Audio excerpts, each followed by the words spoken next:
Hello, Instagram, and welcome to Stories Live with Nidhi Bruce. You're here with me, Nidhi Bruce, a story healer. I help you heal your story for you to be able to lead a more abundant life. Ta-da! I wanted to make this introduction up front because I know that when this story goes live or this reel goes live, hi Ankita, thank you for joining. Hi Shetty, two of you have already joined right on time. Welcome, welcome, welcome.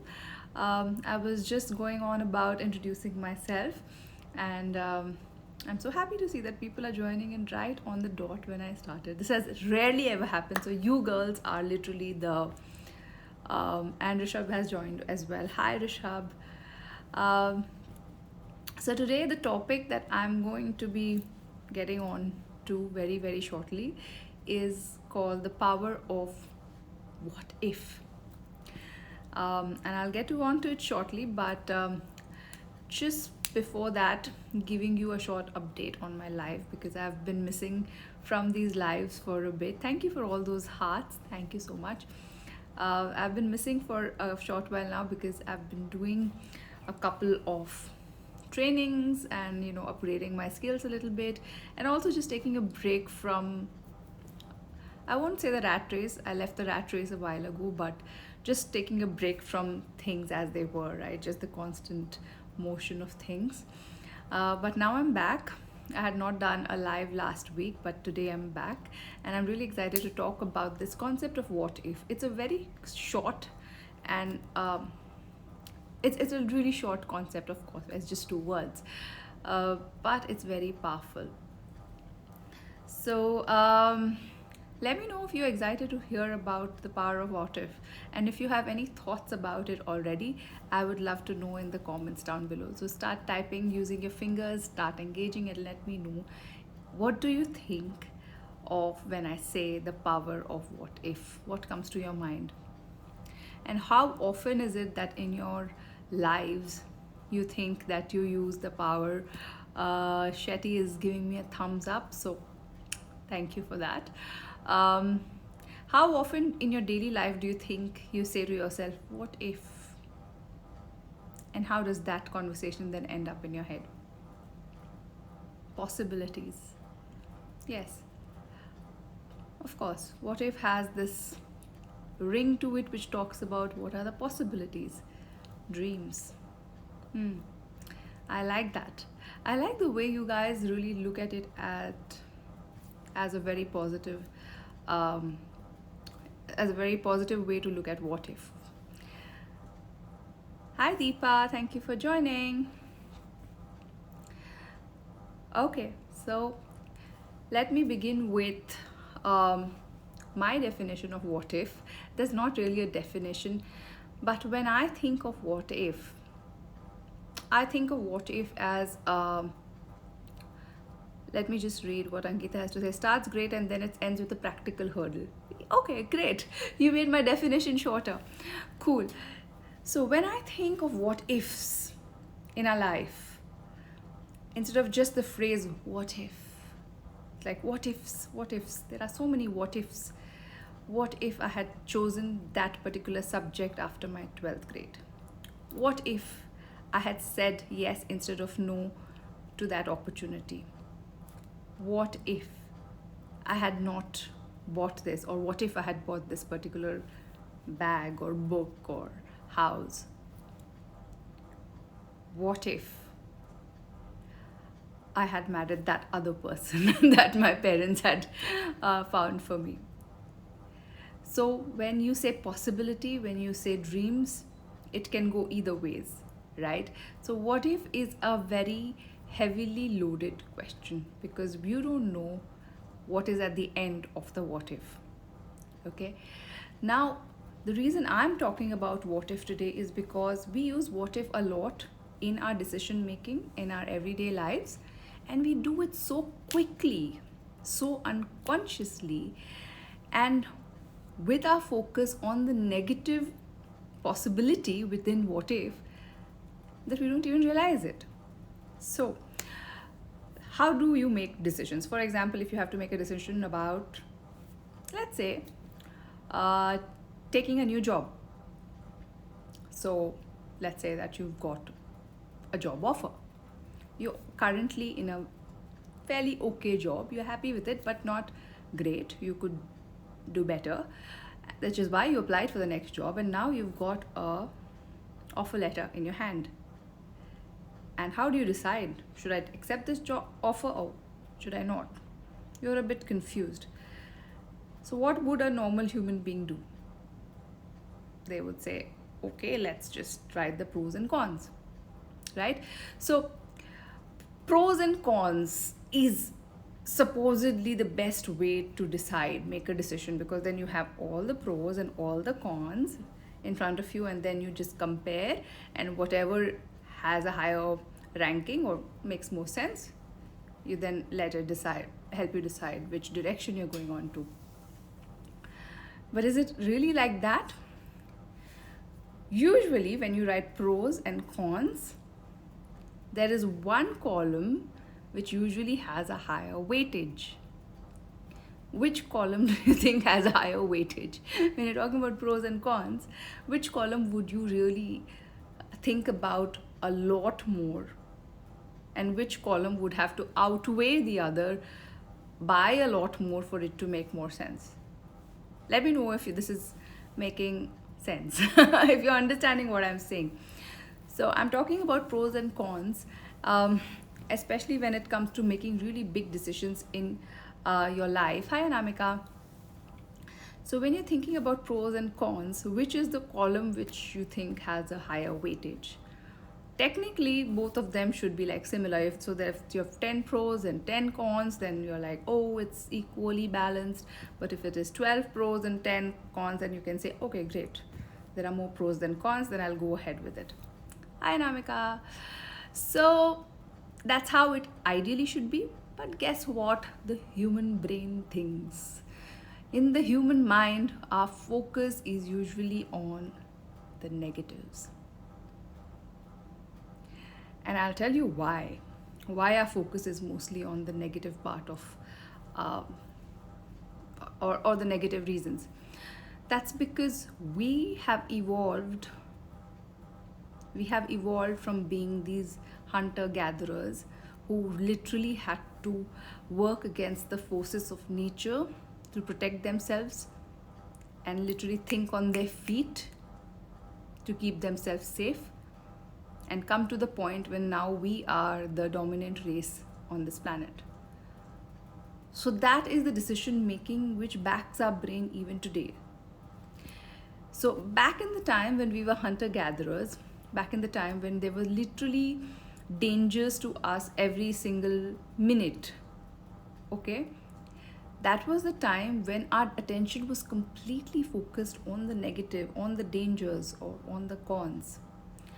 So our brain was wired only to focus on what is the danger, what can go wrong, what is going to fall apart at any minute. I'm going to keep my eye open only to that thing which is possibly not going to work out. That's how we evolved. So in the hunter-gatherer times, imagine there was this family, really nice, think of the Flintstones, and they found this really nice, cool place. A nice little cave in a beautiful location near a stream, and the soil there is very fertile and the weather is wonderful. It's breezy and nice, and it's a really nice place. And one fine day, Mr. Flintstone comes and tells his wife that we need to move from here.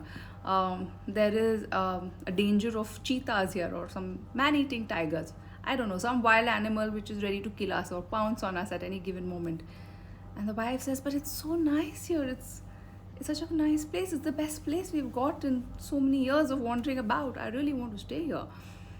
And the man says, no. And then sure enough, even the lady would agree, right? It's better to be alive somewhere rather than being alive in a really nice, beautiful location. So I know this is kind of trivializing it, but this is how humanity actually has come to the point that we have, because we have always, in the beginning of time, we had to focus on what could go wrong. We need to be ever vigilant about what would not work out. So what if in the middle of the night, this tiger comes and pounces on you, you'd be dead. It does not matter that you're living here in this beautiful place. If you're dead, you're dead. Okay, so that is the kind of evolutionary thinking that we still work with, which is why even today when you make a decision, you look at the what if this doesn't work out, what if I fail, what if this job is not as great as it looks like on paper. So our human mind is attuned to what if this goes horribly wrong. Yeah, so most of our what ifs are about what if I fail, what if I flounder, what if this doesn't work out, what if this is the big huge mistake, right? So this is how we flounder about with our what ifs. But here's the thing, we already have this question in our head. All we need to do is use this question to our own benefit. And I'll tell you how to do it. It's very easy. It's just about reframing it, and before reframing it, becoming aware of it. So how do you become aware of it? By catching yourself whenever you say, what if this is not a great idea? Easiest way to reframe it and say, what if it actually works out? And I'll give you a couple of journaling prompts. I have them all written down today. I've been very organized. So getting your focus back on the positives is just a simple game of allowing yourself to let go of the negative what ifs. And how do you do that? What if all the factors which are related to making this decision are in your favor? Okay, so next time you have a decision to make, this is the first question you need to ask. What if everything was in my favor? Everything. Coming back to taking the job example, what if, yes, the salary was the best, the perks were the best, the conditions of the job, the working hours were the best? What if their leave policy, the insurance policy was the best? What if everything? And without listing it down in your mind, if you decide, what if every single thing that leads up to this decision is in my favor? What if? And then you'll say, then I'll say yes. Here's the deal. Try doing this next time you need to make a decision. You'll be surprised. You will be surprised that sometimes, even if everything that can possibly go wrong is actually going right for you, even then you don't want to take the decision. Has it ever happened to you that everything, legitimately, like logically, everything looks like it's absolutely right? Again, the job example, everything seems to be right, but somewhere in your heart, hi Swapna, somewhere in your heart, you feel that this is not right. That's your intuition, that's your gut, that's your higher intelligence. And sometimes all our other what ifs are actually excuses that we are building around not to face this gut feeling, this intuition, this knowing that we already have that this is not the right decision for us. And in order to face that, we need to get rid of all these what ifs. Let me know if you agree with what I'm saying, because it's a slightly difficult concept to get your head around, but I'm sure you all know what I'm talking about. So the very first question you need to ask yourself before making any decision is, what if every single thing is in my favor? Every single factor is working out for me. Will I still take this decision? And do a check with how you feel with that. Do an energy check. Check with your intuition, check with your body. Your body is not going to lie to you. And once you've done that, once you've done that, after that you can go to your cons list. After that you can think of, okay, if what if something goes wrong, right? So you will go to the next step. You will go to checking the cons only after you've checked that if everything works out, am I totally in for this decision? Only after you're totally in for this decision will you go and look at the cons, right? You don't start with a list here and a list here. When that happens, then you are setting up yourself to look at the cons, because like I mentioned in the beginning, the cons have higher weightage. So that is what I meant by saying that there is a lot of power in what ifs. There is really a lot of power in reframing your what ifs and looking at what if things are working out for me. What if there is nothing in my way? What if this is exactly what I'm being told to do, right? And the other interesting thing that can happen is that you'll feel that yes, you'll get this really strong yes. And then when you look at your cons, you'll be like, so what? These are things that I can, work through. For every con that there is always a way out of it. But you need to get that yes first from inside. And the best way to do that yes is by telling yourself that what if everything is working out for me, and what if this is exactly what I'm meant to be doing, and what if I'm doing it? How does that feel like? How does that feel like in my body? How does that feel like for me? How does that feel like in my life? How does it feel like to be living that life when I've said yes? All right. Okay, so that was short and sweet. That was the power of what if. That is something that I try to follow in my life. When I catch myself making decisions based on what if things go wrong, and what if, and I go into that spiral, and then I catch myself and I bring myself back to, but what if everything is working in my favor? What if, do I really want it then? And that's how I catch myself. So this is a quick tip that I wanted to share with all of you. I think it's very powerful. I think it really helps you focus on what is important for you in your life, instead of getting caught up in the things that you should be doing. Hi, Neeti. Things that you should be doing, things that you think that when you see others doing, you think that, oh, I should be doing that as well, or why am I not there yet? Some of these questions can boggle us, right? We get caught into these big, huge spirals. Hi, Neeti. So ask yourself, what if it's all working out? What if this is exactly what is meant to be?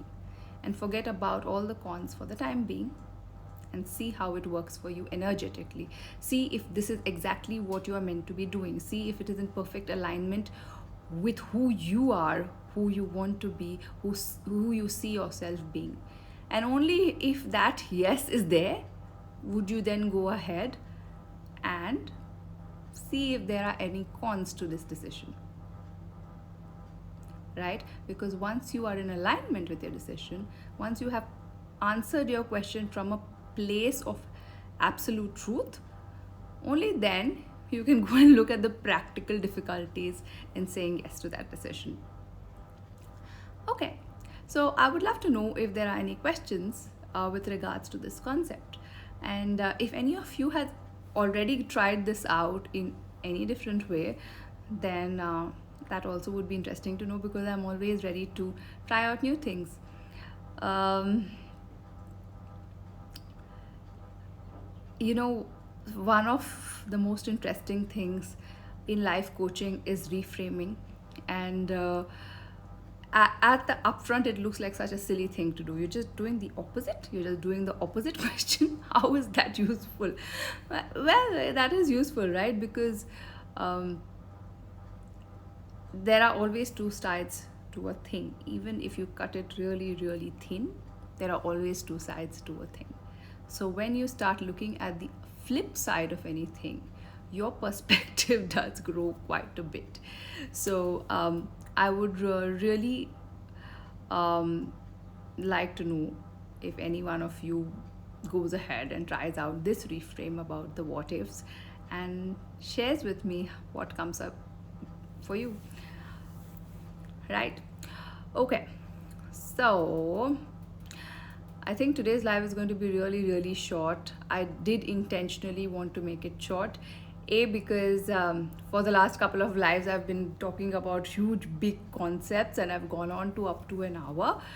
And B, because I actually have to be somewhere at 6:30 Dubai time. So I decided to make it really short. It's been wonderful being back. Also, I wanted to quickly say two things. One is that my story visioning workshop, my signature program, is going to happen really, really soon. I'm excited about it, as always. And two, that I have started my Akashic Record certification. Some of you might have seen it on my stories. I have been doing a lot of practice sessions. It has been an amazing journey. Some of you have signed up for practice sessions with me, and I'm not opening up any more slots for practice sessions with me, but it is certainly going to become part of my practice. And do connect with me if this is something that interests you, because I will be offering just separate Akashic records readings very soon separately. So if that's something that interests you, then let me know. Okay, so I'm gonna say bye now. I hope you all have a wonderful evening wherever you are in the world. Take care, keep smiling, and remember, keep those what ifs always positive. Thank you so much, Neeti. It was lovely having you here as well. Take care. Good night. Bye bye.